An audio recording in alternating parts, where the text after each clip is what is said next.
Hello everyone, আজকের ব্লগটা শুরু করছি বৃহস্পতিবার সকাল থেকে। এদিকে আমি চা বিস্কুট নিয়ে বসে পড়েছি। চান করে ঠাকুর পুজো করা হয়ে গেছে। এবার একটা মুসুম্বি নিয়েছি, ওটাকে ছাড়িয়ে রস করে দেবো। রিও তো এখন খুব ছোট, ও এখন খেতে পারে না, তাই রস করে দিই। এদিকে দিদা রিওকে রস খাইয়ে দিচ্ছে। কি নিয়েছো? সাবান নিয়েছো? সাবান নিয়ে কেউ খেলা করে?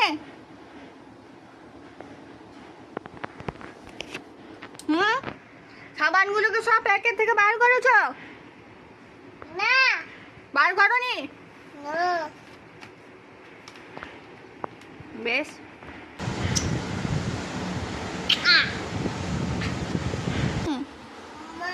বলো। দিদি তো এই স্কুল থেকে এলো, দিদি চান করুক তারপর আসবে তোমার কাছে।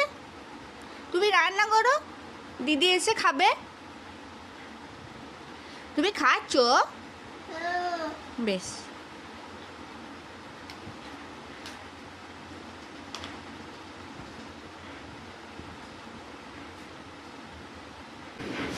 ও শোনাই, কি করছো? ফুটবল খেলছো? বেশ, খেলো।